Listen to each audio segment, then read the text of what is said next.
What if the secret to a better intimate relationship has almost nothing to do with becoming a perfect lover and everything to do with learning how to truly pay attention? Imagine being with someone you deeply care about, yet carrying an invisible pressure into every intimate moment. Am I doing enough? Does she enjoy this? Am I performing well? What if I disappoint her? The moment intimacy becomes a test, connection begins to disappear. You stop experiencing the moment and start watching yourself from the outside.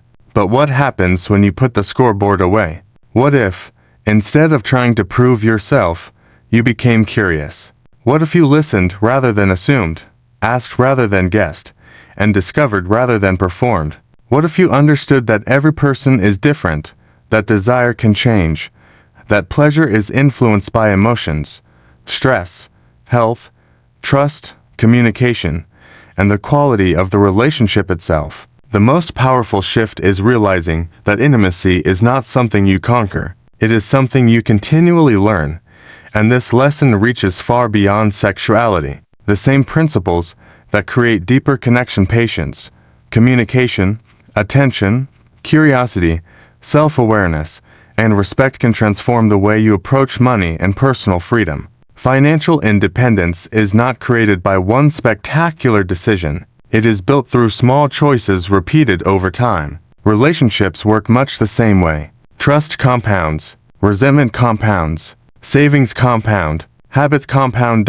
So perhaps the question is not, do I know everything I need to know? Perhaps the better question is, am I willing to keep learning? Because when you stop chasing perfection and start choosing presence, something changes. You create space for honesty, pleasure, trust, growth, and ultimately, a life shaped less by pressure and more by freedom.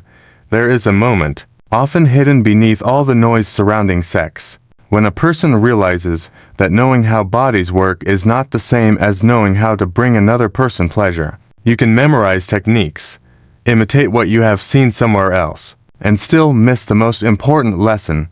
Sexual intimacy is not a performance in which one person demonstrates expertise while the other waits to be impressed. It is a conversation between two people. It requires attention, patience, curiosity, trust, and the willingness to discover rather than assume. That is the starting point for a more thoughtful approach to sexuality. And it is also the starting point for this original exploration, inspired by the themes in Ian Kerner's work.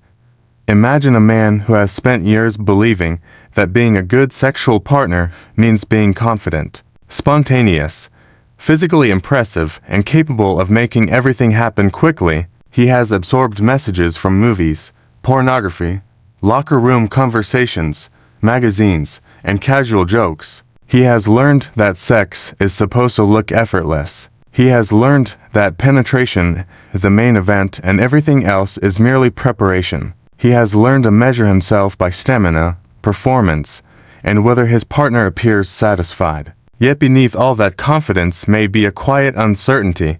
What does she actually enjoy? How does she experience arousal? Does she feel comfortable telling me what she wants? Am I listening?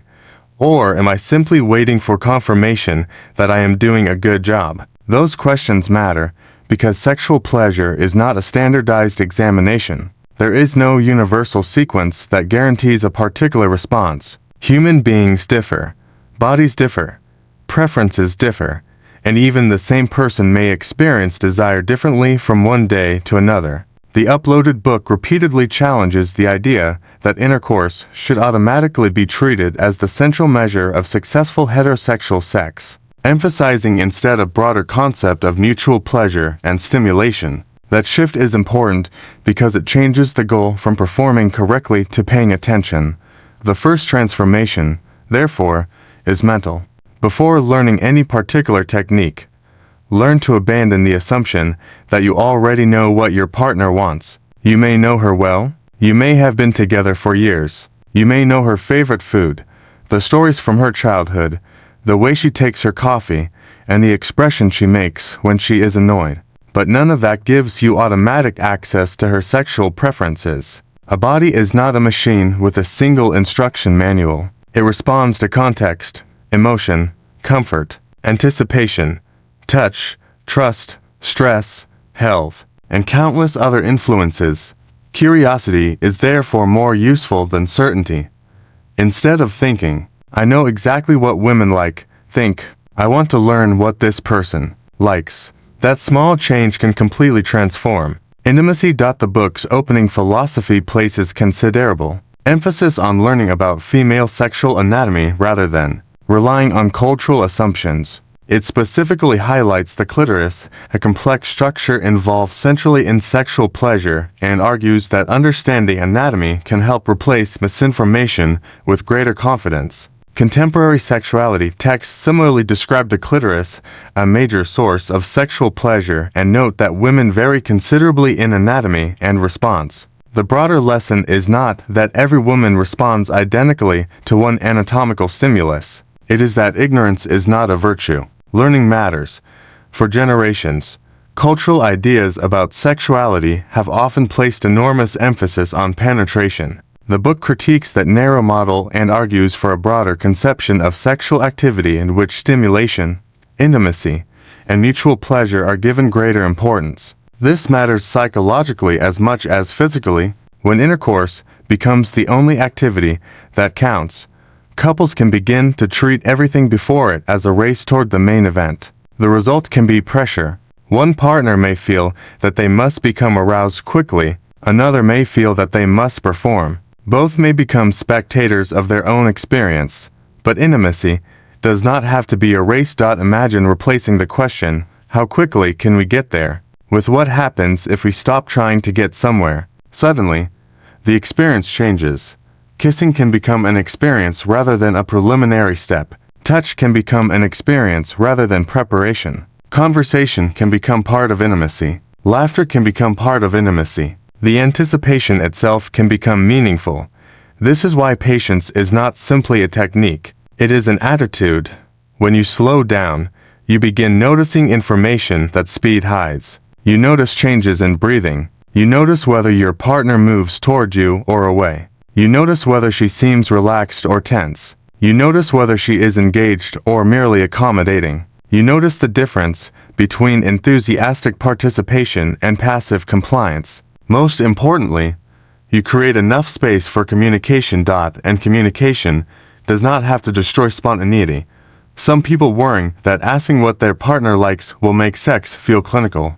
But there is nothing inherently unromantic about wanting to understand someone. Imagine a musician who refuses to listen to the instrument because listening feels too technical. That would be absurd. The musician listens precisely because listening allows the music to become more responsive. Sexual communication works similarly. You can ask, you can observe, you can receive feedback, you can adjust, you can laugh when something does not work, you can try something different, you can stop when something is uncomfortable. That is not failure. That is collaboration. The book itself notes that many women report frustration when partners are too rough, too fast, too slow, off target, or unwilling to adjust their rhythm, while also observing that men often want guidance and feedback. The deeper principle is simple. Nobody becomes an expert by refusing to listen. This is where confidence needs to be redefined. Real confidence is not the belief that you can automatically satisfy another person. Real confidence is the belief that you can remain calm enough to learn. You do not have to know everything. You have to be willing to discover.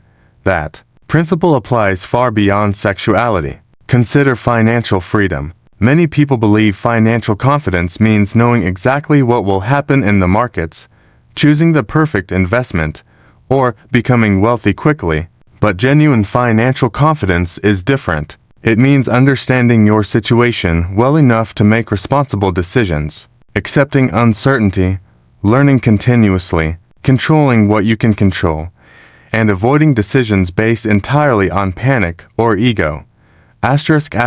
Confidence is not knowing every answer. Confidence is knowing that you can learn what you do not yet understand. That principle can change a person's financial life. Know what comes in. Know what goes out. Know what you owe. Know what you own. Know your goals. Know your Risks. Then make decisions based on reality rather than fantasy. The same approach works in relationships. Know what your partner is telling you. Know what you are feeling. Know what boundaries exist. Know where communication has broken down. Know what you actually want. Then, respond to reality rather than fantasy. A particularly destructive fantasy is the belief that a good sexual encounter must end in simultaneous orgasm. Popular culture has transformed this into a kind of romantic trophy.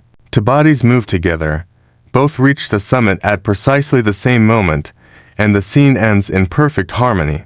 But human sexual response is far more varied than this fantasy suggests. Timing differs, arousal differs, desire differs. Some people orgasm easily, others do not. Some people enjoy sexual experiences without orgasm. Some prefer certain forms of stimulation, others dislike them. Some want extensive affection and gradual arousal, others prefer a different pace.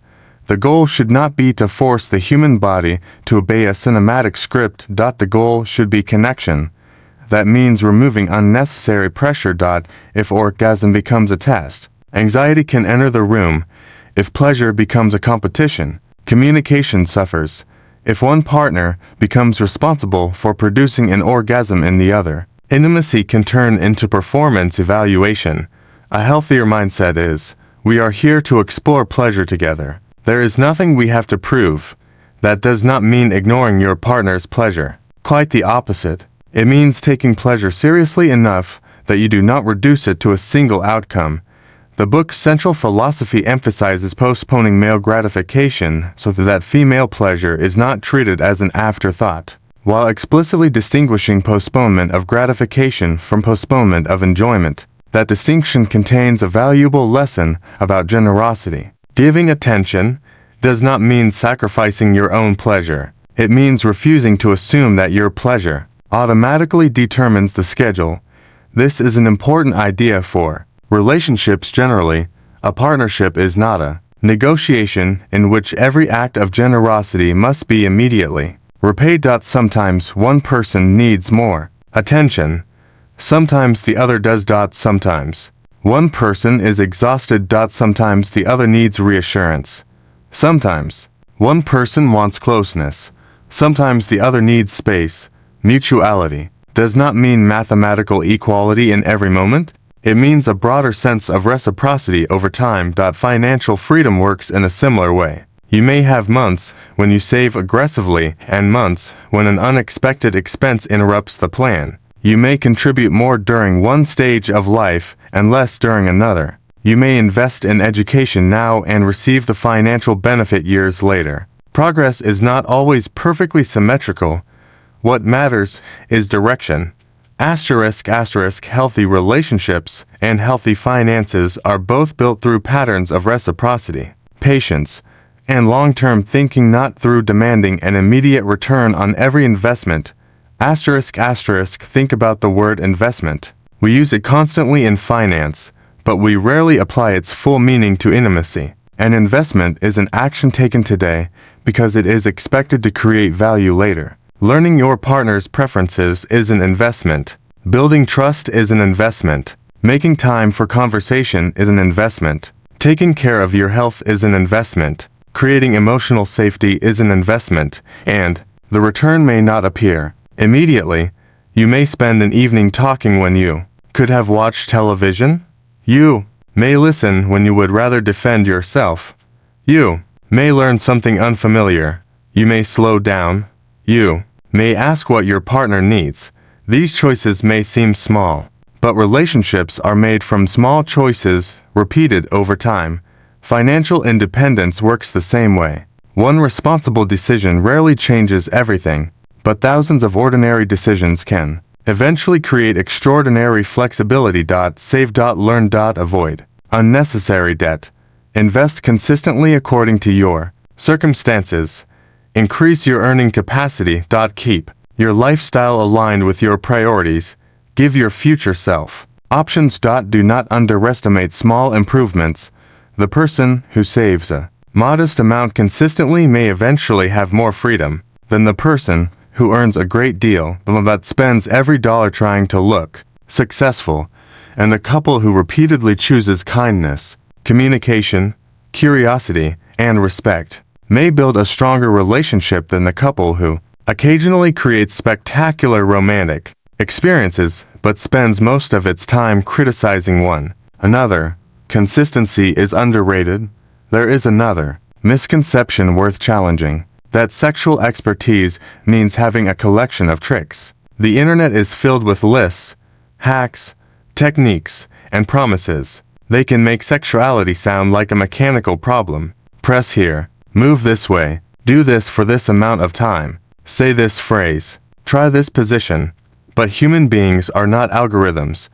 A technique that feels wonderful to one person may feel neutral or unpleasant to another. A technique that works beautifully one evening may not feel right the next time. A person's emotional state can change their experience of touch. Stress can alter arousal. Fatigue can alter desire. Medication can affect sexual functioning. Body image can influence comfort. Relationship conflict can change the meaning of physical contact. This is why the best technique is often attention. Pay attention to the person. Pay attention to consent. Pay attention to comfort. Pay attention to feedback. Pay attention to what changes. And if you do not know, ask. There is strength in saying, tell me what feels good. There is strength in hearing a little slower. There is strength in responding without embarrassment. There is strength in stopping when your partner says stop. Consent is not a bureaucratic requirement that interrupts passion. It is part of the foundation of meaningful sexual connection. Desire is more satisfying when both people know that participation is freely chosen, and consent is not merely the absence of no. Healthy intimacy involves attention to enthusiasm, comfort, and ongoing willingness. People can change their minds. Bodies can change. Feelings can change. A person can want one kind of touch and not another. Listening, therefore, not a loss of control. It is a deeper form of connection. The same principle applies to money. Responsible financial decision-making is not about controlling every variable. It is about listening to reality. If expenses rise, listen. If a goal changes, listen. If a strategy is no longer appropriate, listen. If a financial plan is causing unsustainable stress, listen. Flexibility is not weakness. The strongest systems adapt. The strongest relationships adapt. The strongest people adapt. There is also an important lesson in the author's personal account of sexual dysfunction. The book describes the author's experience with premature ejaculation and the anxiety and embarrassment that accompanied it. This personal starting point is significant because it reframes sexual education as something that can emerge from vulnerability rather than superiority. The person teaching is not presenting himself as someone who has always possessed perfect knowledge. The story begins with difficulty that is worth remembering. Some of the most valuable knowledge in life comes from problems we once wished we did not have. A financial mistake can teach you budgeting. A failed relationship can teach you boundaries. A period of loneliness can teach you the importance of community. A health problem can teach you to value your body.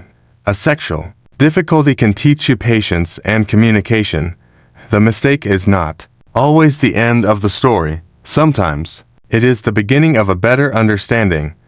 ***. Your weakness does not have to become your identity. It can become the classroom in which you develop your greatest wisdom. ***. That is a motivational principle worth carrying into every area of life. Do not hide from what you do not know. Study it. Do not be ashamed of a problem. Understand it. Do not pretend to be an expert. Become a student. And perhaps that is what being a thinking sexual partner really means. It does not mean overthinking every intimate moment. It means thinking beyond yourself. It means recognizing that another person's experience is real and valuable. It means replacing assumptions with questions. It means replacing performance anxiety with curiosity. It means recognizing that pleasure is not something you manufacture in another person like a technician turning a machine on. You create conditions in which pleasure can emerge. There is an enormous difference. You cannot command another person to feel desire. You cannot guarantee an orgasm. You cannot force relaxation. You cannot manufacture emotional intimacy through technique, but you can create safety. You can communicate. You can be attentive. You can learn anatomy. You can respect boundaries. You can slow down. You can become more responsive. You can remove unnecessary pressure. You can make the experience about two people rather than one person's performance. That is where sexual maturity begins. And perhaps the greatest shift is this: stop thinking about giving pleasure as though your partner is a passive recipient. Pleasure is something you participate in together. Your partner knows her own body better than anyone else can. Her feedback is not a criticism of your performance. It is information. If she says something feels good, believe her. If she says something does not, believe her. If she asks for a change, listen. If she is uncertain, give her room. If she wants to stop, stop. If she wants something different, explore the conversation. There is no humiliation in learning. In fact, learning can be intimate. Two people can become researchers of one another, not in a cold laboratory sense, but with warmth and playfulness. What happens when we slow down? What happens when we change the environment? What happens when we focus on affection without expecting intercourse? What happens when we remove the expectation of orgasm? What happens when we talk before touching? What happens when we simply lie together without needing the moment to become anything else? Questions create possibilities, and possibilities are the opposite of pressure. Pressure narrows the field. Curiosity expands it.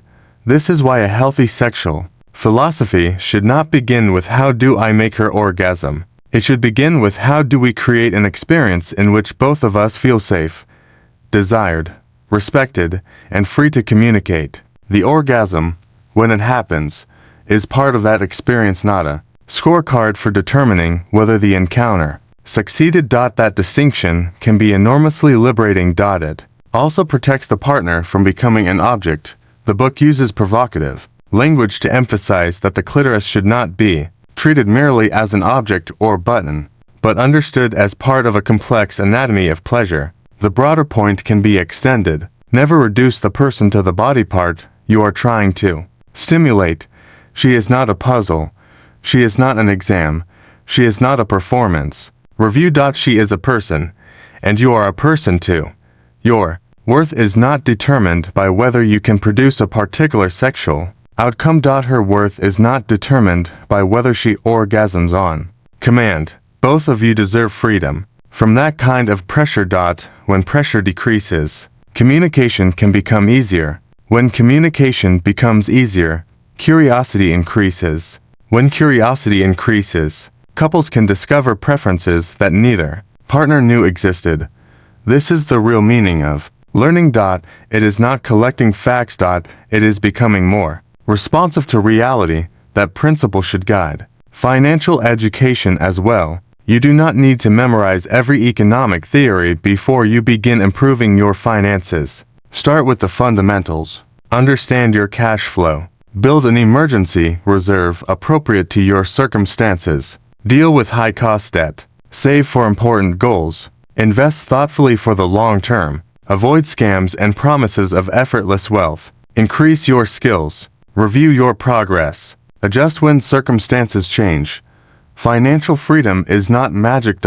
It is accumulated agency. And sexual confidence is similar. It is accumulated awareness. The more you learn to communicate, the more comfortable communication becomes. The more you learn to listen, the easier listening becomes. The more you understand your partner's preferences, the less you rely on guesswork. The more you understand your own body and emotions, the less frightened you become by uncertainty. Skill grows through attention. There is no shame in being a beginner. Every expert was once unfamiliar with the subject. Every strong relationship once had its first difficult conversation. Every financially secure person once had to make a first responsible decision. Every confident communicator once had to risk saying something awkward. So begin. Ask. Listen. Learn. And remember that patience is not merely waiting for something to happen. Patience is remaining present while something develops. That is true of sexual arousal. It is true of trust. It is true of relationships. It is true of wealth. You plant before you harvest. You learn before you master. You communicate before you understand. You invest before you have financial independence. And you build intimacy one moment at a time. Asterisk. Asterisk. The best things in life are rarely created by rushing toward the result. They are created by becoming attentive to the process. Asterisk. Asterisk. That is the mindset I want you to carry forward. Do not measure intimacy only by its climax. Do not measure wealth only by its balance. Do not measure success only by its visible outcome. Measure the quality of the process. Are you learning? Are you listening? Are you becoming more generous? Are you becoming more disciplined? Are you becoming more curious? Are you building choices? Are you treating yourself and your partner with respect? If the answer is yes, you are moving in the right direction. And once you understand that, sexuality becomes less frightening and more human. You no longer need to perform a role written by pornography, culture, or outdated expectations. You can become a partner who listens. You can become a partner who learns. You can become a partner who understands that pleasure is shared territory. The goal is not to become perfect. The goal is to become present. And presence is where this journey begins. The most important lesson in becoming a thoughtful sexual partner is surprisingly simple. Stop treating pleasure as something you are supposed to produce and start treating intimacy as something you discover together. That shift sounds small, but it changes everything. When a person enters an intimate encounter believing that he must prove himself, he becomes preoccupied with performance. Is she enjoying this? Am I doing enough? How long am I lasting? Does she seem impressed? Is she going to orgasm? The more questions race through his mind, the less present he becomes. His attention moves away from the person beside him and toward an imaginary scoreboard. And once sex becomes a test, both people can feel the pressure. A healthier approach begins by removing the scoreboard. Pleasure does not need to be earned through perfection. It does not need to be demonstrated for an audience. It can simply be experienced. This is one reason the idea of patience is so important. Patience is not merely delaying one's own gratification. It is allowing another person's experience to unfold at its own pace. The material in the uploaded book emphasizes postponing male gratification so that female pleasure is not automatically relegated to an afterthought. But the deeper principle is broader than any particular sexual technique. Don't rush an experience simply because you are eager to reach its conclusion. When you slow down, you create room for communication, anticipation, adjustment, and discovery. You also remove the assumption that intimacy has to follow one predetermined timetable. Think about how differently we approach almost everything else that matters. If you are learning a language, you do not become fluent by demanding that every sentence be perfect the first time you speak it. If you are learning an instrument, you repeat, listen, adjust, and practice. If you are building a business, you test ideas, observe results, and make corrections. Yet people sometimes approach sex as though they should somehow possess perfect knowledge without ever having had an honest conversation about it. They are embarrassed to ask questions. They are embarrassed to admit uncertainty. They are afraid that curiosity will expose inadequacy. So they guess. And guessing is often where unnecessary frustration begins. There is nothing shameful about asking your partner what she enjoys. In fact, asking can communicate something profoundly attractive. Your experience matters enough to me that I want to understand it. That is different from demanding instructions. It is different from making your partner responsible for your performance. It is an invitation to collaborate. The question can be simple.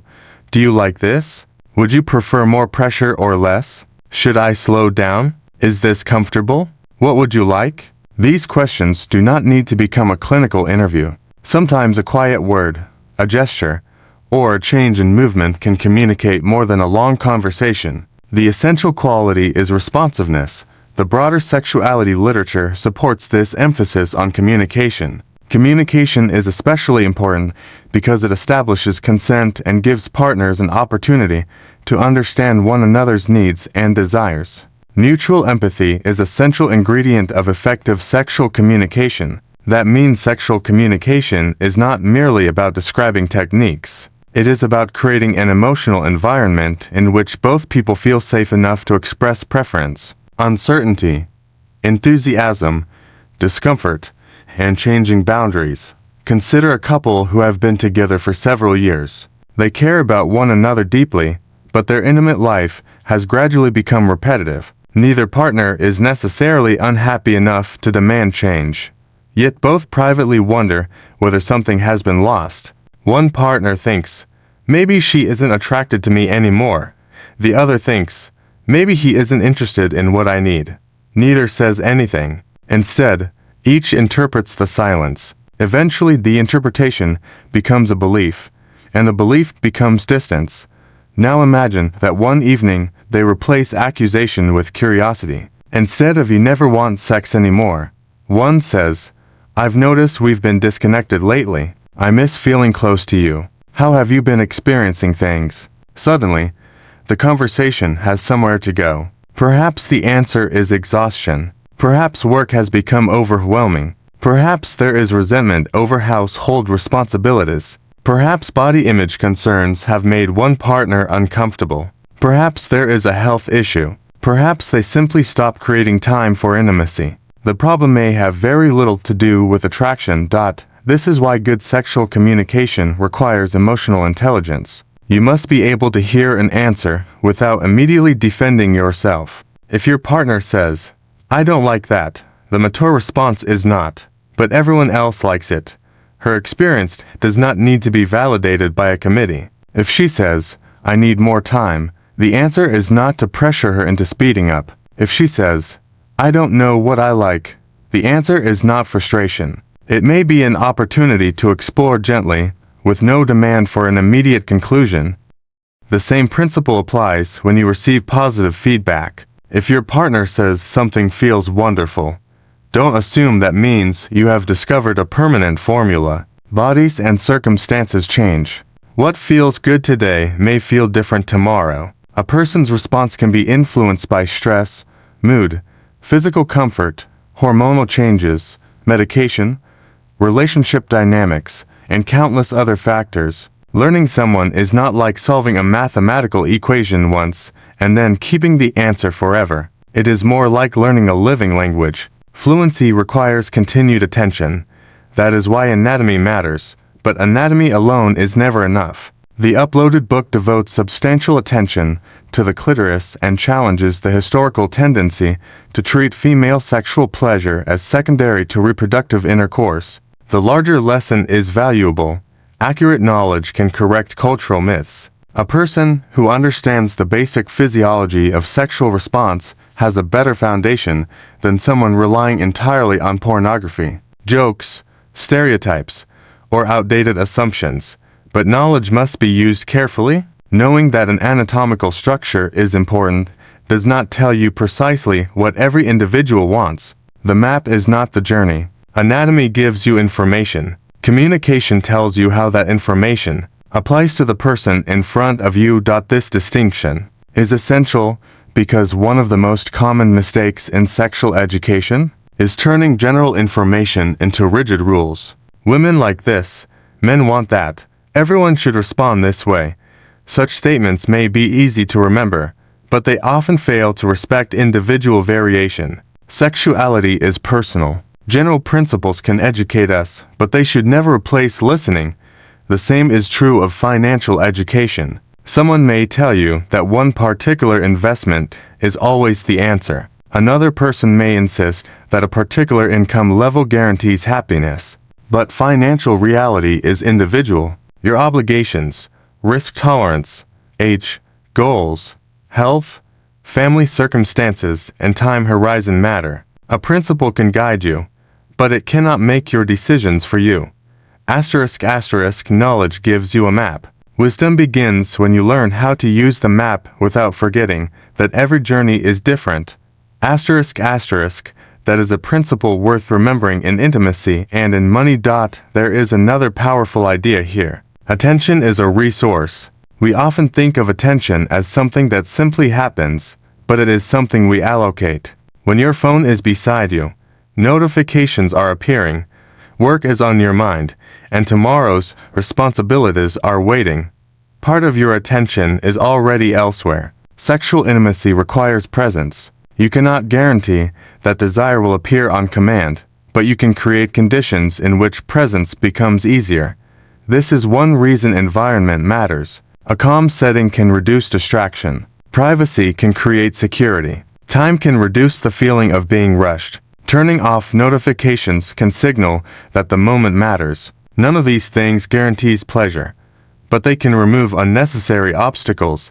The same principle applies to wealth building. If you want to improve your financial life, attention must be directed toward it. Know where your money goes. Review recurring expenses. Understand debt. Establish goals. Automate appropriate savings where practical. Learn the basics of investing. Protect yourself from catastrophic risks. You do not need to spend every hour thinking about money, but you cannot build financial freedom while refusing to pay attention to your finances. Attention compounds. A few minutes of financial review each month may prevent years of confusion.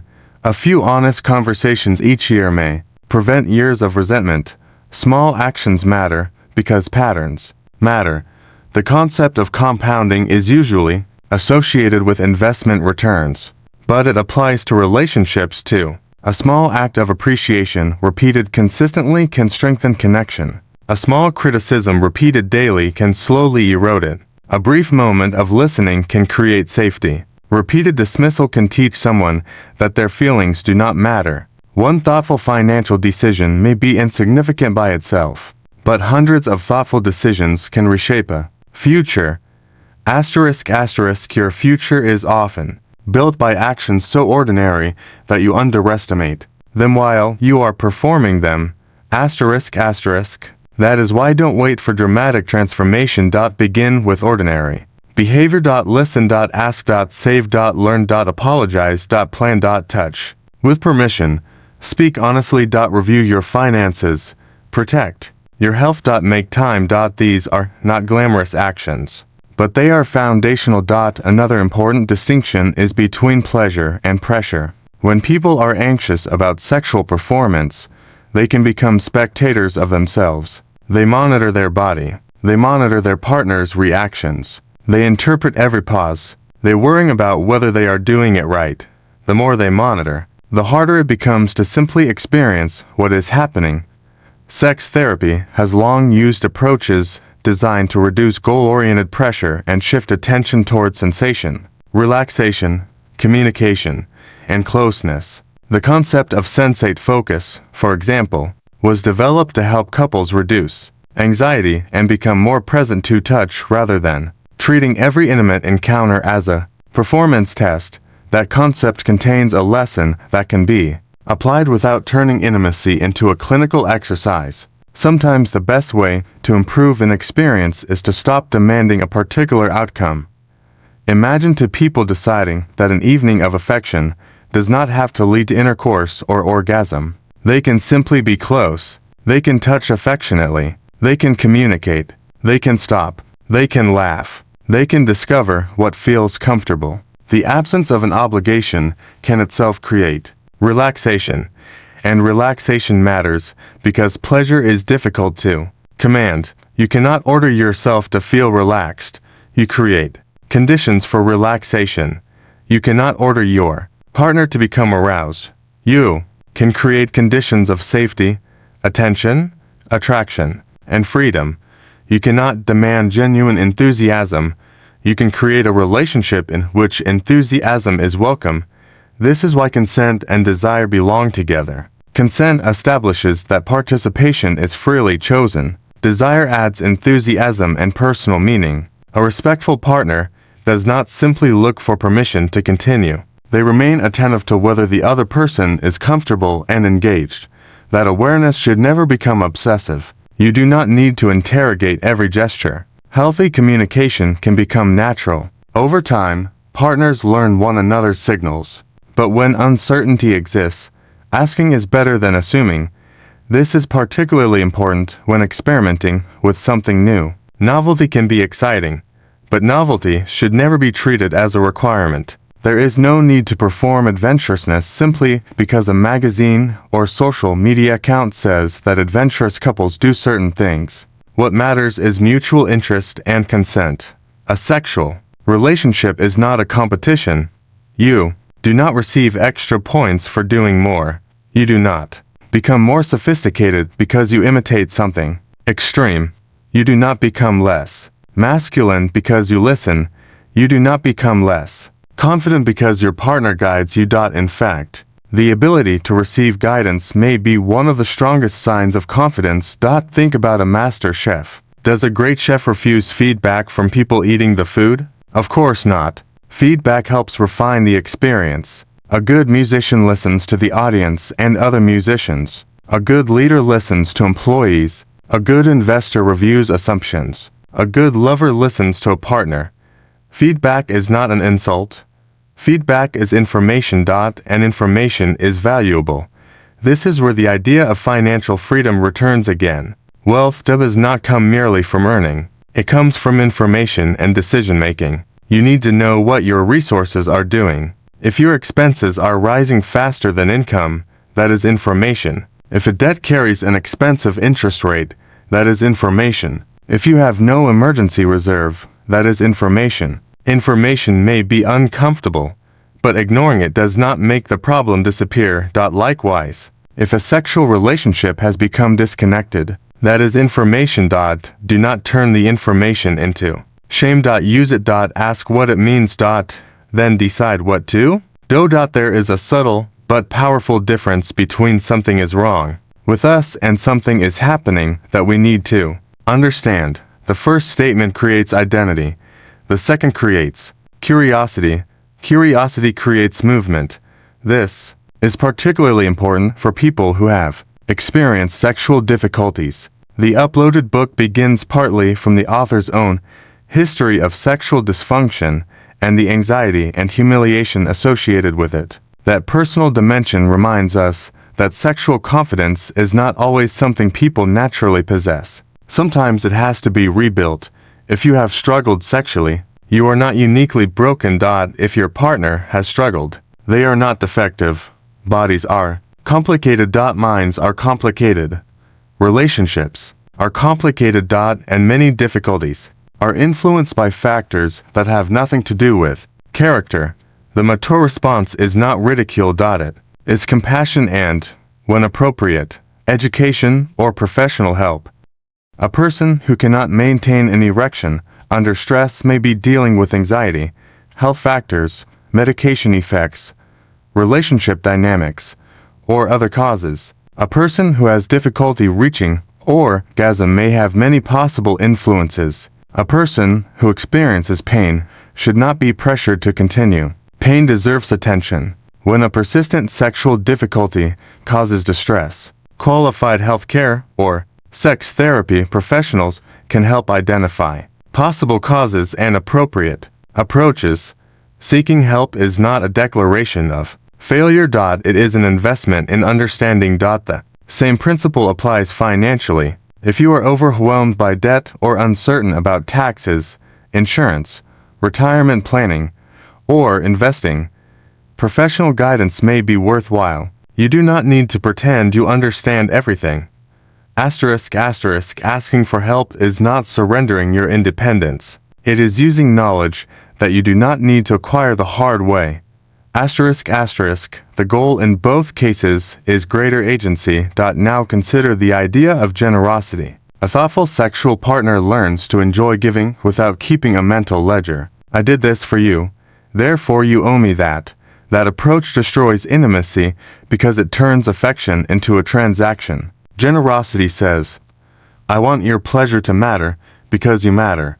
But generosity does not mean ignoring your own needs. Mutual pleasure remains important. You should also be able to communicate what you enjoy. You should not disappear from the experience. The goal is not one person's pleasure at the expense of another's. It is an expanded understanding of pleasure in which both people have permission to express preferences.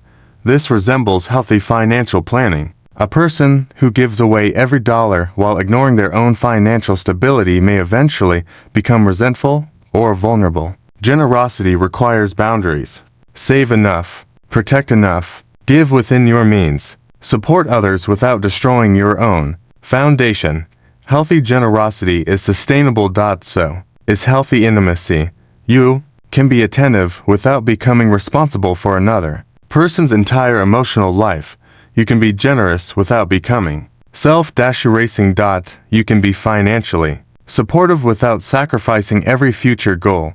You can love deeply without abandoning yourself. This is where boundaries become essential. A boundary is not a wall designed to punish another person. It is a statement about what you can participate in and what you cannot. In sexual relationships, boundaries protect consent and comfort. In financial relationships, boundaries protect resources and expectations. Couples who never discuss money can encounter enormous conflict later. Couples who never discuss sexual preferences can experience similar confusion. Both subjects become easier when approached. Before they become emergencies. Talk about money. Talk about sex. Talk about expectations. Talk about boundaries. Talk about fears. Talk about changes. Silence can feel peaceful, but sometimes silence is simply an unanswered question, and there is no requirement that these conversations happen all at once. One conversation can begin the process.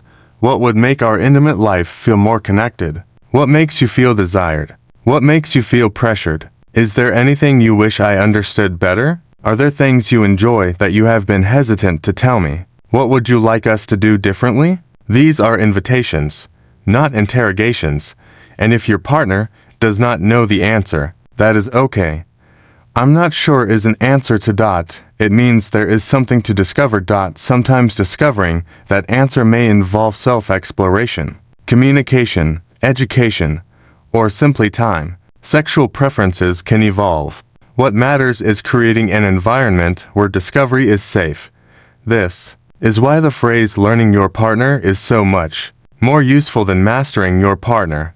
You do not master a human being. You get to know them. You listen. You adapt. You respect. You remain curious.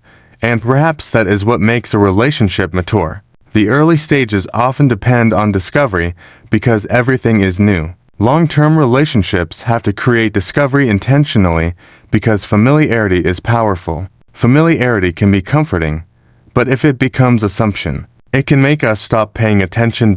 So create moments where you can encounter one another differently. Have a conversation somewhere you do not normally talk. Take a walk. Try an activity neither of you has done before. Cook something unfamiliar. Turn off the television. Spend an evening without phones. Share a memory. Ask about a future dream. Talk about something that has nothing to do with chores. Novelty does not have to be extravagant. Sometimes novelty is simply attention in a new setting.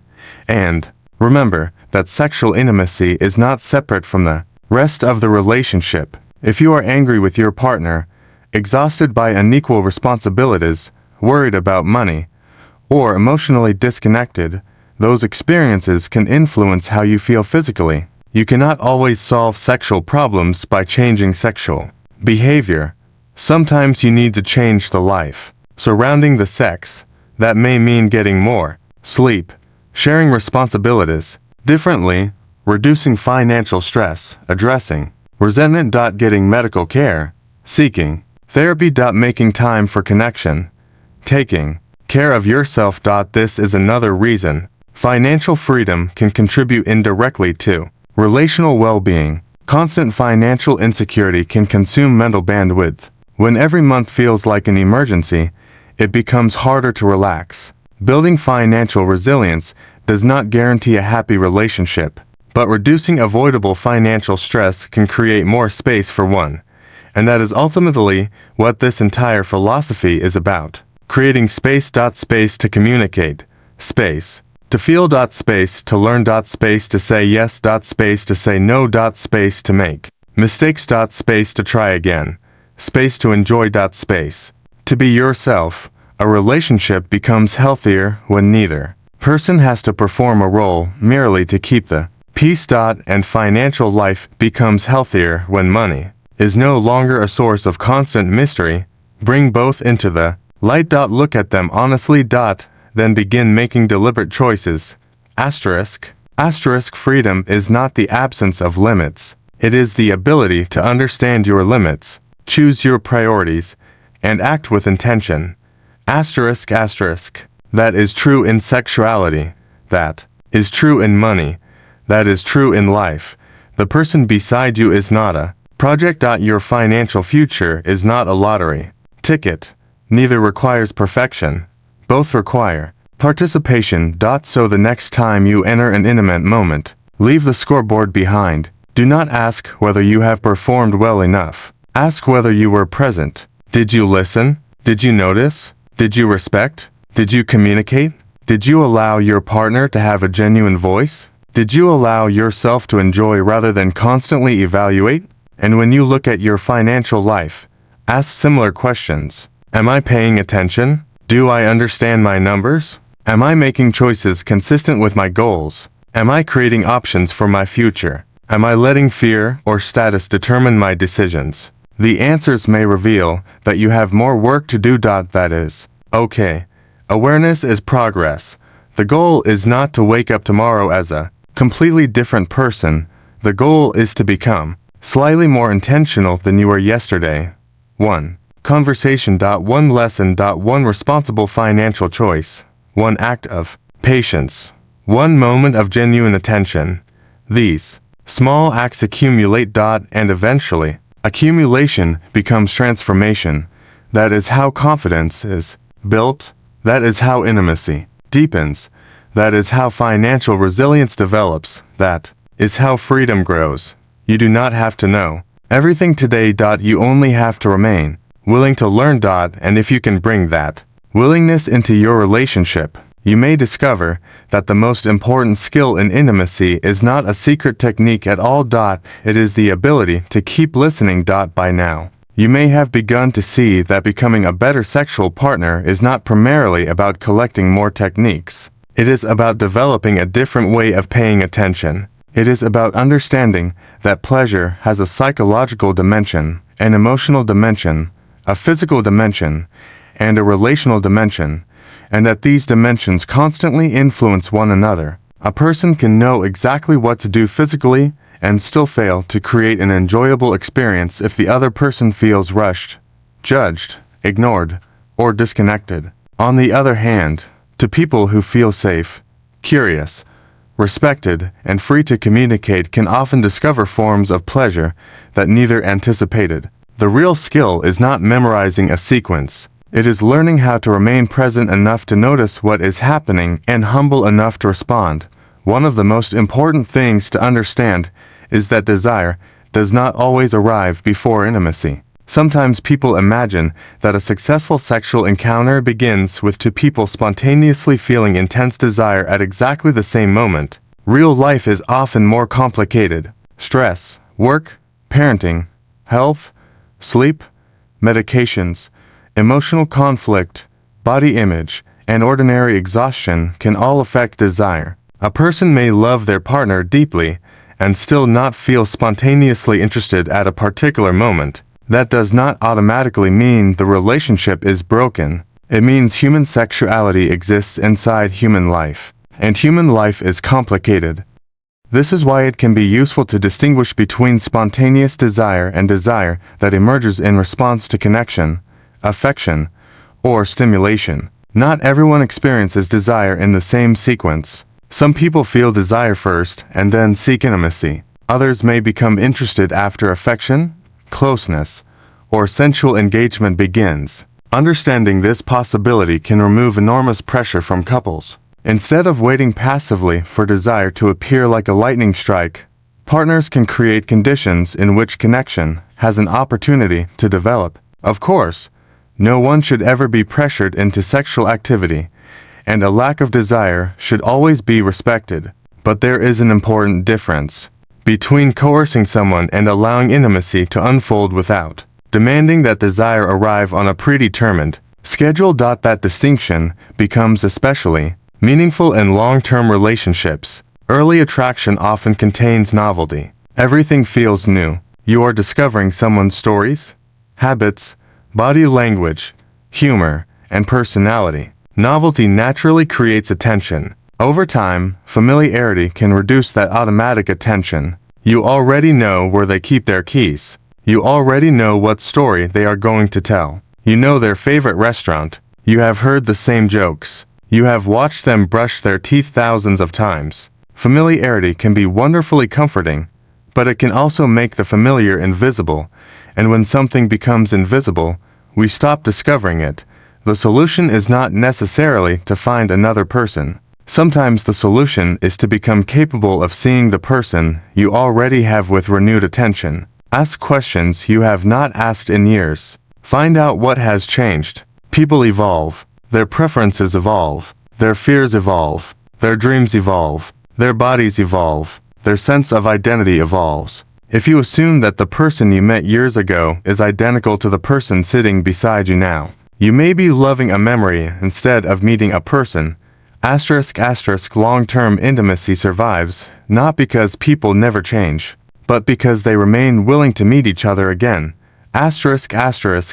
That principle applies to individual growth as well. You are not the same person you were 5 years ago. Maybe you have become more confident. Maybe you have become more cautious. Maybe you have changed careers. Maybe your body has changed. Maybe your priorities are different. Maybe your understanding of love is different. Maybe you have experienced grief or success that altered you permanently. Give yourself permission to discover yourself too. Sometimes people become so focused on pleasing a partner that they lose contact with their own preferences. They become performers. They ask, "What does she want?" but never ask, "What do I genuinely enjoy?" Mutual pleasure requires both people to remain present. You are not a servant whose needs disappear. You are a participant. The goal is not self-sacrifice. The goal is reciprocity. This is one reason communication about preferences is so valuable. A person cannot read another person's mind. Even a deeply loving partner cannot know every sensation, fantasy, concern, and boundary without being told. And communication can be ongoing. What you enjoy at one stage of life may change. What feels comfortable one day may not feel comfortable another day. Good communication allows those changes to exist without becoming crises. The broader sexual health literature emphasizes that sexual communication is closely connected to relationship quality and that discussing desires, boundaries, and preferences can support intimacy. Communication is therefore not an optional extra added after the real sexual experience. It is part of the experience. Think of communication as the infrastructure of intimacy. Without infrastructure, even beautiful things become unstable.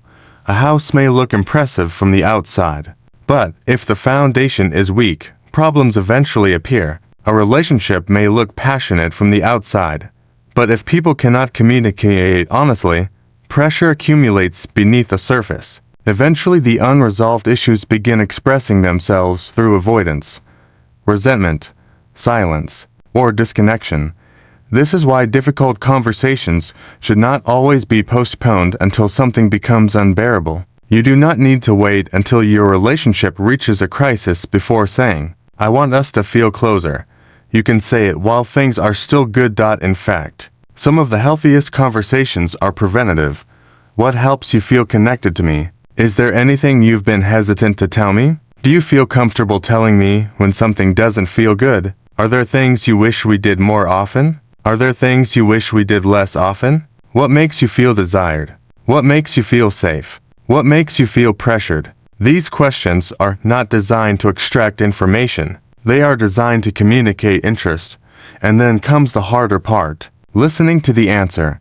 Listening is more difficult than speaking because listening requires you to temporarily surrender your own interpretation. You may hear something that challenges your assumptions. Your partner may tell you that something you believed was romantic actually creates pressure. They may say that they need more affection outside the bedroom. They may say that stress has reduced their desire. They may reveal an insecurity. They may ask for something new.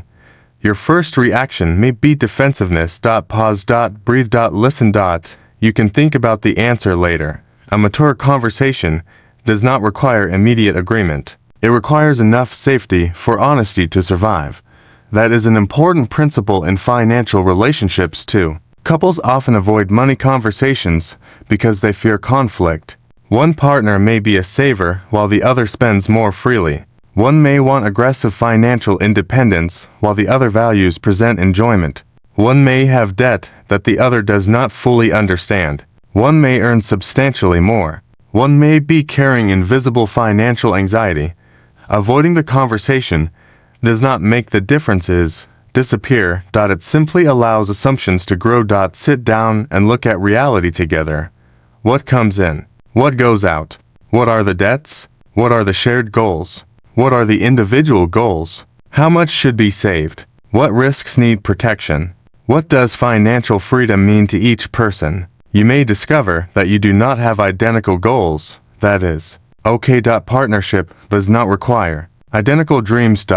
It requires enough understanding to negotiate a life that respects both people.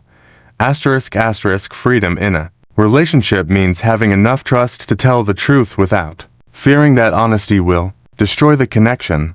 That is a profound form of security, and security is not the same as control. Control says, I need you to behave in a way that keeps me comfortable. Security says, I trust that we can handle honesty, uncertainty, and difference. The same distinction matters sexually. Trying to control your partner's response, trying to make them become aroused, trying to guarantee orgasm, trying to force a particular reaction creates pressure. You cannot control another person's nervous system. You can create favorable conditions, but the response belongs to them. This is liberating when you understand it. You are responsible for your behavior. You are responsible for communication. You are responsible for respect. You are responsible for your boundaries. You are not responsible for controlling another person's body, and your partner is responsible for communicating their boundaries and preferences, not for making you feel successful. This reduces the burden on both people. It also makes room for play. Play is an underrated part of adult intimacy. When every touch has a goal, people become tense. When every encounter must end in orgasm, exploration becomes difficult. Play allows experimentation without demanding success. It creates permission to laugh, pause, change direction, or simply enjoy the moment. A healthy intimate life can contain seriousness and humor. It can contain desire and tenderness. It can contain intensity and quietness. It can contain sexuality and affection that does not lead anywhere. This broader understanding of intimacy is important because many couples gradually reduce physical affection to sexual initiation. A kiss becomes a signal. A massage becomes a request. A hug becomes a promise that something more is expected. Eventually, one partner may avoid affection because they are afraid that every affectionate gesture will create an obligation. Remove that burden. Let affection be affection. Let a hug be a hug. Let a kiss be a kiss. Let touching sometimes mean simply, I love being close to you. When affection is not always a transaction, physical closeness can become safer and more abundant. This is where generosity becomes powerful again. Give without immediately demanding. Listen without immediately correcting. Touch without immediately expecting. Spend time without demanding. Productivity. Support without keeping score. But remember that healthy generosity must include self-respect. If you are constantly giving while secretly becoming resentful, you are not creating sustainable intimacy. You need to communicate your own needs too. The same principle applies to financial generosity. You can support your partner. You can help family. You can donate. You can be generous. But you also need a financial foundation. An emergency fund, appropriate insurance, manageable debt, long-term saving, and responsible investing can protect your ability to continue helping others. Financial self-care is not selfish. It can be part of responsible generosity. Asterisk asterisk, you cannot build lasting freedom by repeatedly sacrificing the foundation that makes freedom possible. Asterisk asterisk. That is why financial freedom should not be understood as extreme accumulation. It is about creating enough resilience and flexibility that money becomes a tool rather than a permanent source of fear. And perhaps the same is true of sexual confidence. Confidence does not mean eliminating every insecurity. It means building enough emotional resilience that insecurity does not control your behavior. You might still feel nervous. You might still wonder whether your partner is enjoying the experience. You might still encounter a sexual difficulty. But instead of panicking, you can communicate. Instead of pretending, you can ask. Instead of withdrawing in shame, you can remain connected. Instead of treating one difficult experience as proof that you are inadequate, you can see it as information. That is resilience. It is also worth remembering that sexual difficulties can have physical causes and that persistent concerns may deserve professional evaluation. The uploaded material describes the author's own experience with premature ejaculation and the emotional consequences surrounding it. Such experiences demonstrate why sexual education should not reduce every difficulty to willpower. Human sexual functioning can be influenced by physical and psychological factors, and professional medical or therapeutic support can be appropriate. There is no prize for suffering silently. If something hurts, investigate it. If something consistently causes distress, seek appropriate help. If communication repeatedly fails, consider counseling. If anxiety is overwhelming, talk to a qualified professional. Education is not weakness. It is prevention. And prevention is one of the foundations of financial freedom too. Insurance protects against catastrophic risk. Emergency savings protect against unexpected expenses. Diversification can reduce certain portfolio risks. Learning about fees and interest rates can prevent expensive mistakes. The goal is not to eliminate uncertainty. It is to prepare for it. Relationships need preparation to talk about conflict before the conflict arrives. Talk about money before money becomes a crisis. Talk about sex before frustration becomes resentment. Talk about boundaries before they are violated. Talk about health before illness becomes an emergency. These conversations may feel uncomfortable, but discomfort is often cheaper than avoidance. Think about a small leak in a roof. You can ignore it because the dripping is annoying, or you can repair it while the problem is manageable. If you wait until the ceiling collapses, the repair becomes much more expensive. Relationships can work the same way. Small resentments deserve attention. Small misunderstandings deserve clarification. Small financial leaks deserve review. Small health concerns deserve appropriate attention. You do not need to panic. You need to pay attention. That is the recurring theme. Attention. Attention is one of the most valuable resources you possess because you can spend it only once. Every hour spent worrying is an hour not spent living. Every evening spent scrolling is an evening not spent connecting. Every month spent ignoring your finances is a month without useful information. Every year spent avoiding an important conversation is a year in which the distance may grow. Use your attention intentionally. This does not mean becoming obsessed with self-improvement. There is another trap: turning every aspect of life into a project. Some people become so determined to optimize their relationship that they stop enjoying it. They track everything. They read every technique. They compare themselves to other couples. They measure frequency. They worry about whether their relationship is normal. But there is no universal normal. There is only what is mutually healthy, consensual, satisfying, and appropriate for the people involved. You do not need to have sex as often as another couple. You do not need to have the same preferences. You do not need to reproduce somebody else's definition of passion. You need to communicate and decide together. That is true financially as well. You do not need the same net worth as someone online. You do not need to retire at the same age. You do not need the same house. You do not need the same car. You do not need to follow someone else's definition of success. Financial freedom is personal. Maybe your dream is to work part-time. Maybe it is to start a business. Maybe it is to travel. Maybe it is to support your family. Maybe it is simply to sleep without worrying about the next bill. Define the goal before choosing the strategy. The same is true of intimacy. Define what a satisfying relationship means to you before chasing somebody else's version of it. Perhaps satisfaction means frequent sexual activity. Perhaps it means deep emotional closeness. Perhaps it means affection, friendship, humor, and occasional sex. Perhaps your preferences change over time. There is nothing inherently wrong with that. A relationship becomes healthier when people are allowed to tell the truth about what they need without being shamed for having different needs. Difference does not automatically mean incompatibility. Sometimes difference requires negotiation. Sometimes it requires creativity. Sometimes it requires acceptance. And sometimes it reveals a genuine incompatibility that needs to be addressed honestly. The goal of communication is not to guarantee agreement. The goal is to create understanding. Understanding may lead to compromise. It may lead to change. It may lead to professional help.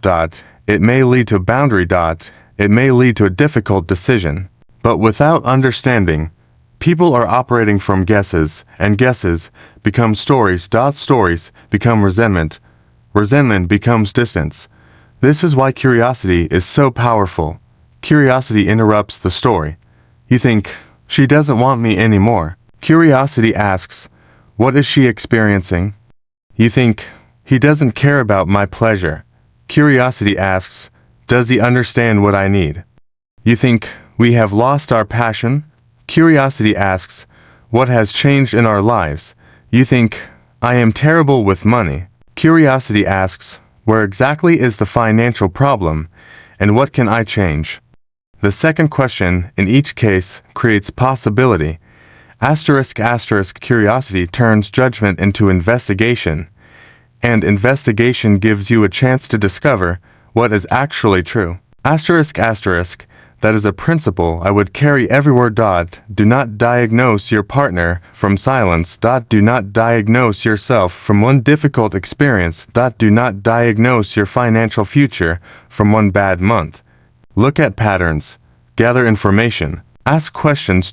Then act. And when you act, think long-term. In sexuality, long-term thinking means understanding that intimacy is built through trust over time. A single extraordinary night cannot compensate indefinitely for months of neglect. Likewise, a single awkward encounter does not destroy a healthy relationship. Patterns matter more than isolated moments. In finance, long-term thinking means understanding that wealth usually grows through disciplined behavior over time rather than through one spectacular decision. A single investment cannot guarantee financial independence. Consistency, risk management, time, and appropriate planning matter. In both cases, patience becomes an advantage. The person who can delay unnecessary gratification can often make better long-term decisions. But delay should not become deprivation. There is a difference between postponing something strategically and denying yourself everything. In finances, save for the future while still allowing reasonable enjoyment today. In relationships, protect long-term stability while still making room for pleasure today. Balance matters. You are not building a future so that you can finally begin living when you are 70. You are building a future that gives you more choices throughout your life. That is what financial freedom should mean. And intimacy should work similarly. You are not postponing pleasure until you become a perfect couple. You are learning to experience connection now while continuing to grow. There is no finish line. You will never reach the point where you know everything about another human being. That is not a problem. It is one of the most beautiful aspects of intimacy. There is always another question. Another preference, another memory. Another dream. Another fear, another possibility, another version of the person you love. And there is another version of yourself too. Do not become trapped by an old identity. Maybe you used to believe you were sexually inexperienced. Learn. B. You used to believe you were bad with money. Learn. B. You used to believe you could not communicate. Practice.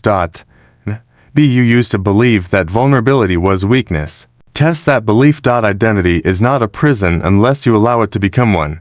You can change. Your habits can change. Your relationship can change. Your financial trajectory can change. Not overnight. But gradually, one decision at a time. And perhaps the most empowering thing you can do is stop waiting for confidence before you begin. Confidence often comes after action, not before it. You have a difficult conversation.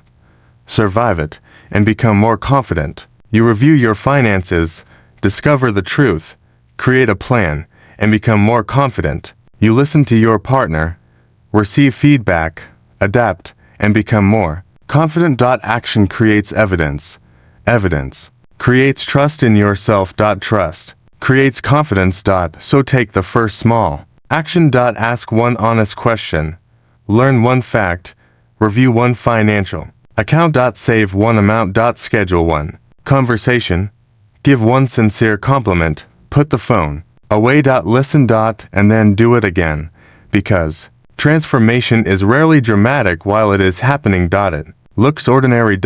It looks like to people sitting at a kitchen table, talking honestly. It looks like someone opening a bank statement. Instead of avoiding it. It looks like a partner saying, "Tell me what you like."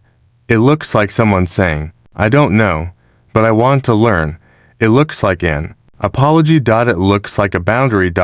It looks like a savings transfer. It looks like a walk. It looks like asking for professional help. It looks like choosing patience.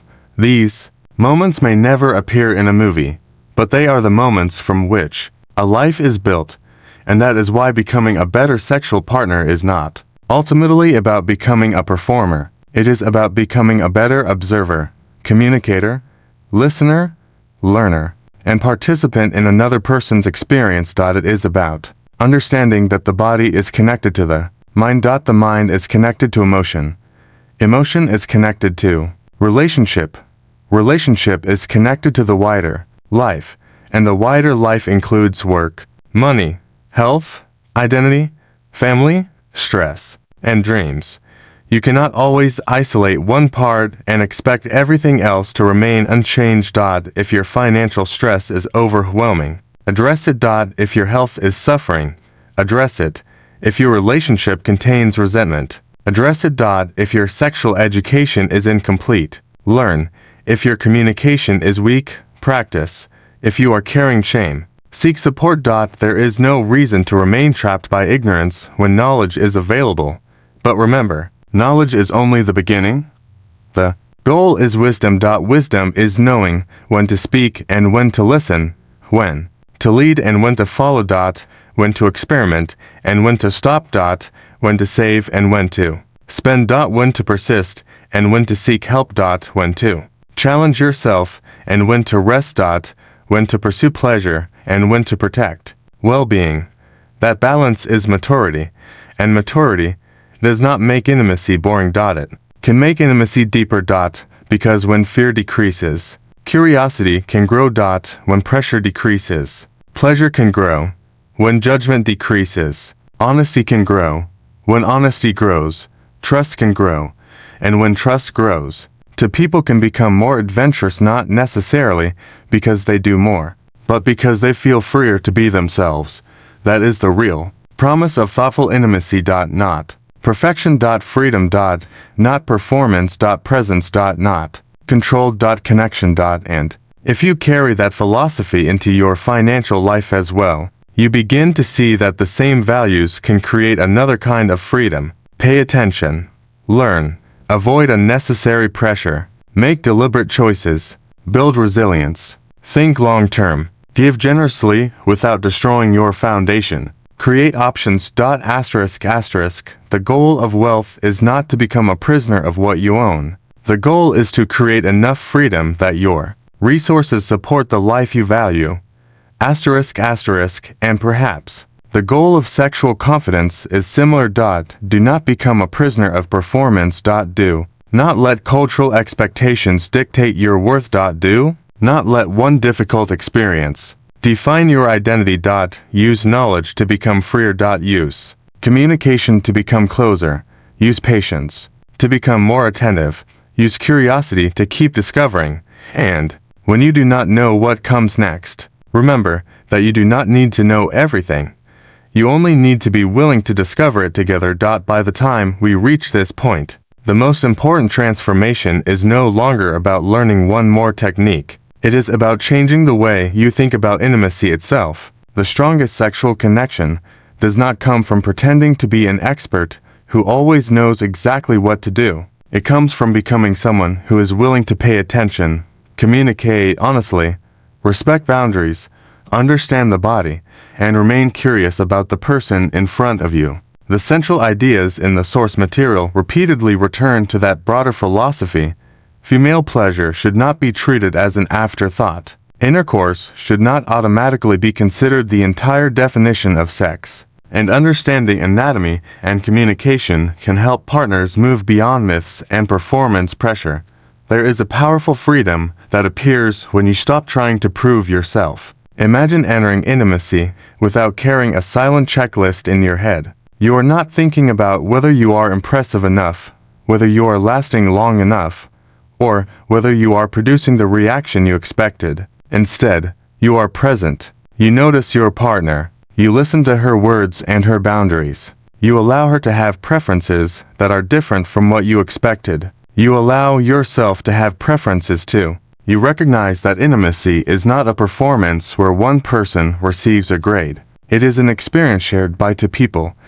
That change in mindset can be enormous because performance anxiety often feeds on the belief that there is one correct outcome. If orgasm becomes the only acceptable ending, every moment before it can begin to feel like preparation for an examination. If intercourse is treated as the only activity that truly counts, everything else can become rushed. If the male partner believes that his masculinity is being measured by sexual performance, an ordinary moment of difficulty can suddenly feel like an identity crisis. The source material's discussion of premature ejaculation illustrates how easily sexual difficulty can become wrapped in anxiety, shame, and self-doubt. But a sexual difficulty is not a verdict on your worth. A temporary problem is not a permanent identity. A learning curve is not a failure. And asking for help is not an admission that you are broken.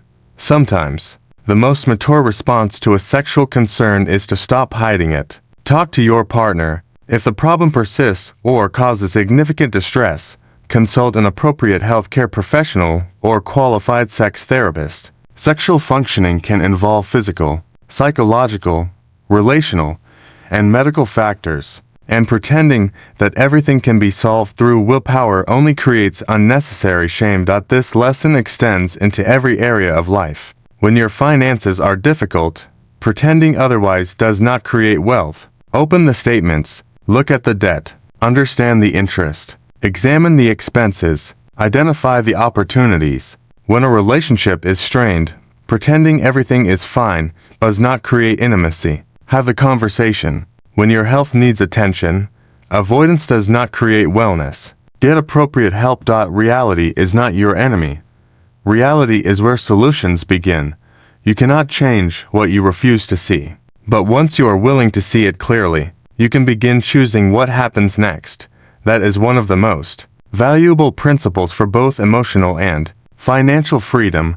The financial side of this philosophy deserves particular attention because money and intimacy often influence one another. Financial stress can consume mental energy. Debt can create arguments. Unequal income can create power struggles. Different spending habits can generate resentment. Fear about the future can make it difficult to relax in the present. A couple may believe they have a sexual problem when, underneath the surface, they are exhausted by the pressure of work, childcare, debt, or constant uncertainty.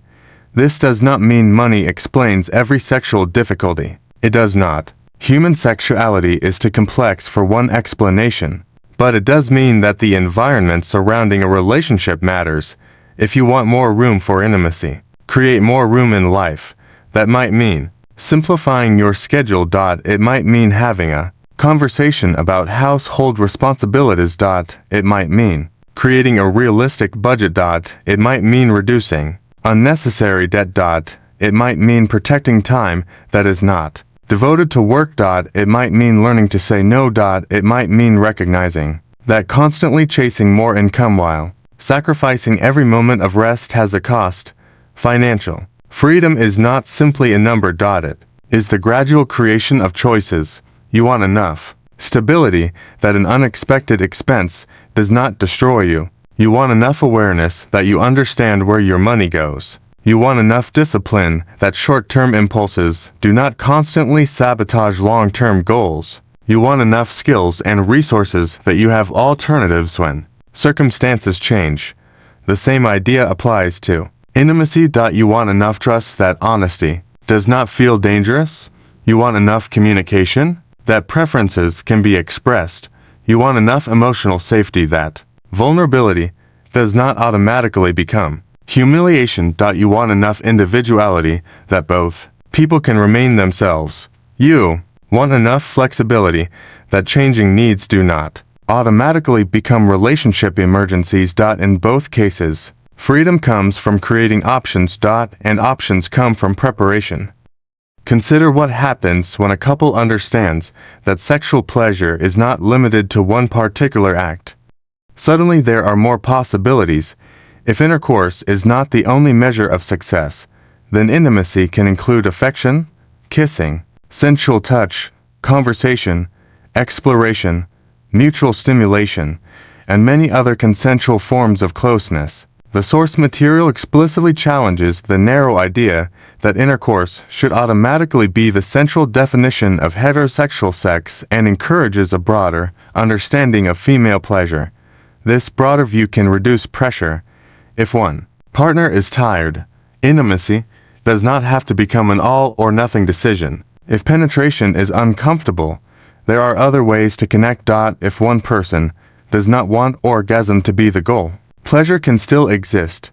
If one person wants affection without sexual escalation, affection can remain affection. This flexibility does not weaken intimacy. It can strengthen it. A rigid relationship has only one path. A flexible relationship has many. And flexibility is a form of resilience. The same is true financially. If your entire financial future depends on one salary, one client, one asset, or one assumption, you may be vulnerable. Building an emergency reserve, developing skills, diversifying appropriate investments, managing debt, and maintaining realistic plans can create more resilience. The objective is not to eliminate every risk. That is impossible. The objective is to avoid unnecessary fragility. Freedom is built by creating alternatives before you desperately need them. In relationships, alternatives do not mean alternative partners. They mean alternative ways of connecting. If one form of intimacy is unavailable, there can still be affection. If one communication style fails, another can be tried. If a conflict becomes too intense, you can pause and return to it later. If you cannot solve something alone, counseling can be an option. In financial life, alternatives mean having more than one way to respond to uncertainty. The principle is the same. Resilience grows when there is more than one possible path. There is another dimension that deserves attention: the importance of self-knowledge. It is easy to spend all your energy trying to understand your partner while never asking what you actually want. A person may learn every detail of their partner's preferences while remaining disconnected from their own body and emotions. That is not mutual intimacy, it is performance. Ask yourself what makes you feel connected. What makes you feel desired? What kind of touch do you enjoy? What makes you uncomfortable? What are your boundaries? What expectations have you inherited from culture? What beliefs about masculinity or femininity are you carrying without questioning them? What do you genuinely want, independent of what you think you are supposed to want? These questions can be surprisingly difficult. Many people have spent years absorbing messages about how a man is supposed to behave sexually. He is supposed to initiate. He is supposed to know what he is doing. He is supposed to last. He is supposed to remain confident. He is supposed to want sex all the time. He is supposed to interpret every situation correctly. those expectations are not only unrealistic, they can become burdensome. A man who believes he must always initiate may become anxious about rejection. A man who believes he must always be ready may feel ashamed when he is tired or stressed. A man who believes he must always know what his partner wants may become afraid to ask. A man who believes his worth is measured by sexual performance may experience a temporary difficulty, a profound personal failure. But maturity allows complexity. You can be confident and uncertain. You can be experienced and still learning. You can be sexually interested and occasionally not interested. You can initiate and also enjoy being pursued. You can know some things and ask about others. You can be masculine without needing to perform a stereotype of masculinity. This is not only psychologically healthier, it creates better communication. And women deserve the same freedom. A woman does not need to fit a stereotype of how she is supposed to experience desire. She may have preferences that differ from cultural expectations. She may change over time. She may enjoy some forms of intimacy and dislike others. She may need emotional connection before desire. She may experience desire spontaneously or responsively. Her experience deserves to be understood rather than forced into a category. Human beings are more complicated than the stereotypes assigned to them. That complexity is not a problem. It is reality.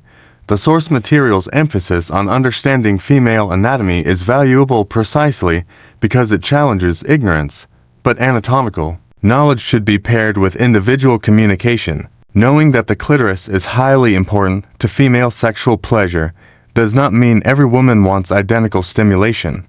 It means that a partner who ignores female anatomy altogether, working from incomplete information, learn the general principles, then learn the individual.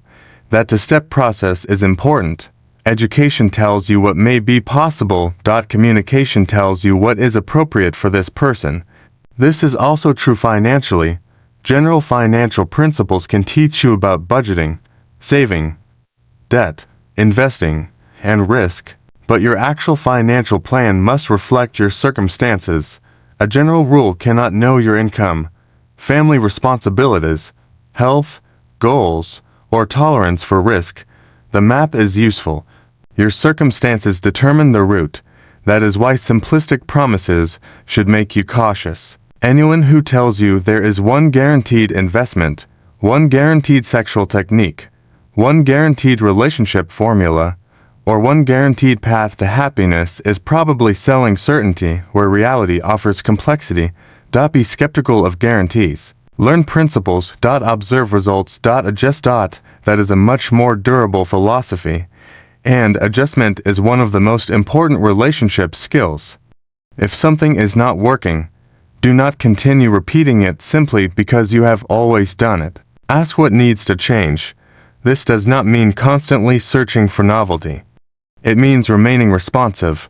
Suppose your partner tells you that something once pleasurable has become uncomfortable. Believe her. Do not argue with her experience. Suppose your own body responds differently than it once did. Pay attention. If necessary, seek medical advice. Suppose your desire has changed. Explore why. Suppose your relationship feels emotionally distant. Talk about it. Suppose your finances are deteriorating. Look at the numbers. Suppose your career is destroying your health. Reconsider the trade-off. A mature life is not a life in which nothing changes. It is a life in which you respond intelligently to change. Adaptation is not abandoning your values. It is finding new ways to live those values under changing circumstances. If your value is intimacy, you may need new ways to create connection. If your value is freedom, you may need new financial strategies. If your value is health, you may need new habits. If your value is family, you may need to reorganize your time. Values can remain stable even when methods change. This is particularly important in long-term relationships.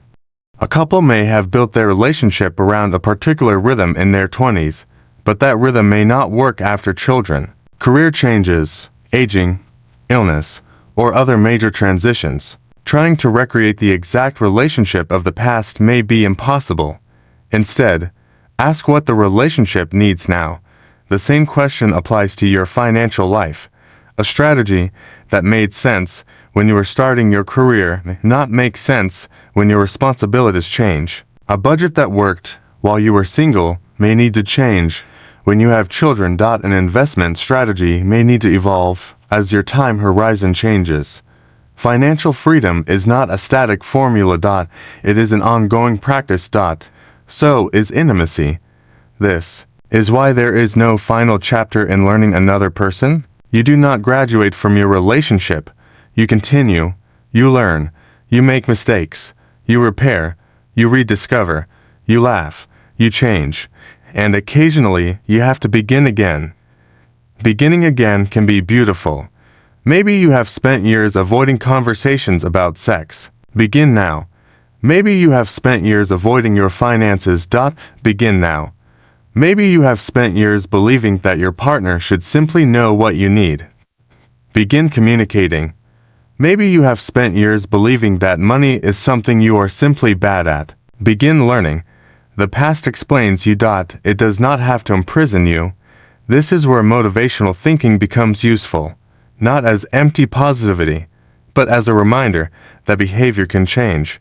You are not required to remain loyal to habits that are keeping you from the life you say you want. If your spending habits are keeping you financially fragile, change them. If your communication habits are creating resentment, change them. If your assumptions about sexuality are creating pressure, challenge them. If your fear of vulnerability is preventing intimacy, work on it. Small changes may feel insignificant at first. But remember the principle of compounding. Money compounds, skills compound, habits compound. Trust compounds, resentment compounds. The direction matters. If you repeatedly make small choices toward greater honesty, greater discipline, greater health, and greater connection, the cumulative effect can be profound. The opposite is also true.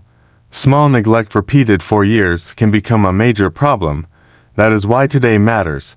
Not because today must be perfect, because today is another deposit into the future. Make a good deposit. Save something. Learn something. Say something honest. Give someone your full attention. Take care of your body. Rest. Repair. That is enough. There is also a lesson here about expectations. Many people enter relationships with an unconscious contract. If you love me, you will always desire me. But love and desire are related without being identical. Desire can fluctuate. Love can remain. Love can fluctuate too. Relationships are living systems, not machines with permanent settings. A partner's temporary lack of desire should not automatically be interpreted as rejection, but neither should persistent disconnection be ignored. The mature response is curiosity. What is happening?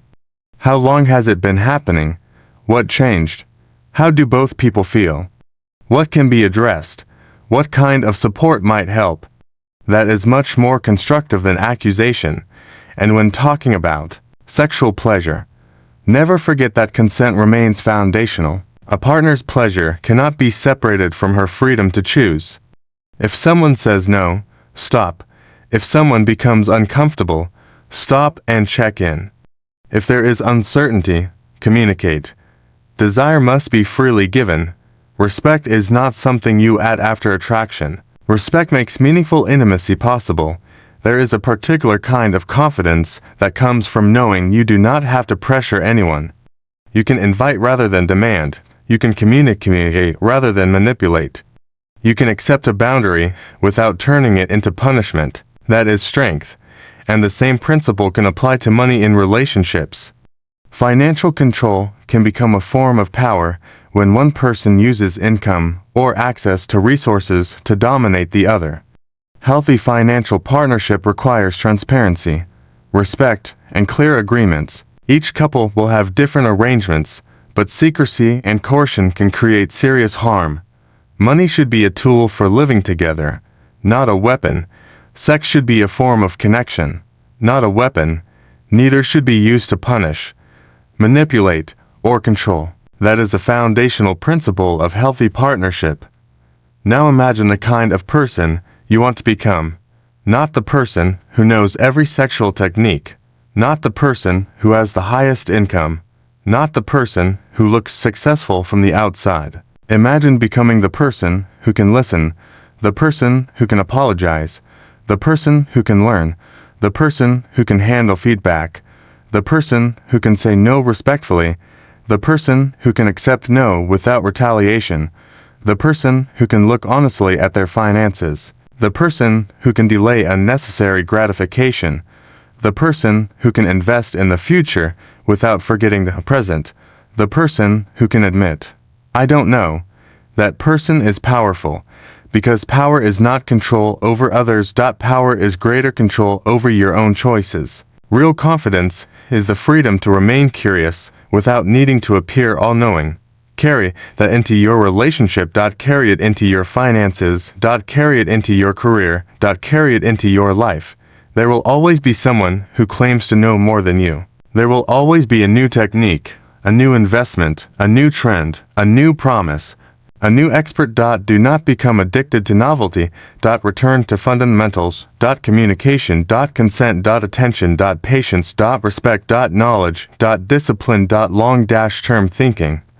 These principles remain useful even as circumstances change. And perhaps the most important financial principle is to understand that money should serve values. If your pursuit of wealth destroys your health, relationships, and ability to enjoy life, you may have achieved the wrong objective. Wealth is useful because it can provide options. Options can create freedom. Freedom can create space. And space can allow you to invest in the people and experiences that matter. Likewise, sexual skill should serve intimacy. If technique becomes more important than the person, something has gone wrong. If performance becomes more important than connection, something has gone wrong. If orgasm becomes more important than consent, something has gone wrong. If proving yourself becomes more important than listening, something has gone wrong. Return to the person. Return to the relationship. Return to presence. That is where the meaning is. The source material repeatedly emphasizes that female pleasure deserves focused attention rather than being treated as a secondary consequence of male pleasure. That message can be understood as a broader invitation toward mutuality. A satisfying sexual relationship is not one in which one person wins and the other receives. It is one in which both people are allowed to have an experience that matters, that may require learning. It may require unlearning. It may require challenging assumptions inherited from pornography, peers, family, religion, culture, or previous relationships. Some beliefs are deeply embedded. You may have to examine them more than once, but you are capable of doing so. Ask yourself, where did I learn what I believe about sex? Was the information accurate? Did it teach me to communicate? Did it teach me to respect boundaries? Did it teach me about female anatomy? Did it teach me that women are individuals with different preferences? Did it teach me that pleasure can exist outside intercourse? Did it teach me that sexual difficulties can happen without making someone defective? If the answer is no, then you have an opportunity. Learn again. There is no shame in correcting misinformation. The same questions apply to money. Where did I learn what I believe about wealth? Did my family teach me to save? Did they teach me to avoid debt? Did they teach me to invest? Did they teach me to talk openly about money? Did they teach me that status spending can create insecurity? Did they teach me how compound growth works?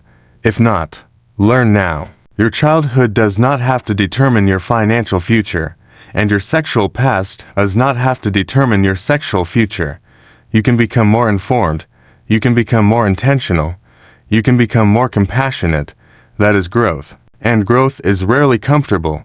You may discover that some of your old assumptions were wrong. You may realize that you have been avoiding important conversations. You may recognize that you have prioritized performance over connection. You may discover that your financial habits are not aligned with your values. Do not turn these discoveries into shame.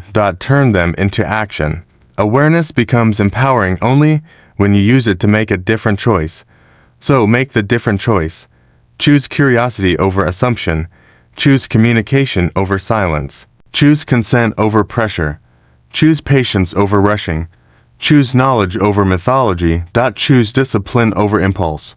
Choose long-term freedom over short-term status. Choose connection over performance. And choose to remain a student, because there is something beautiful about being a student of the person you love. You are not trying to finish the course. You are trying to remain interested. Ask what changed. Ask what feels good. Ask what feels different. Ask what is difficult. Ask what is exciting. Ask what your partner wants more of. Ask what you can do better. And be prepared for the answer to change. Your partner will change. You will change. That is not an obstacle to intimacy. It is the reason intimacy requires attention. If people never changed, relationships would be easy, but perhaps less interesting. Because people change. Love requires rediscovery, and rediscovery requires presence. The same is true of your financial future. The economy changes, your income changes.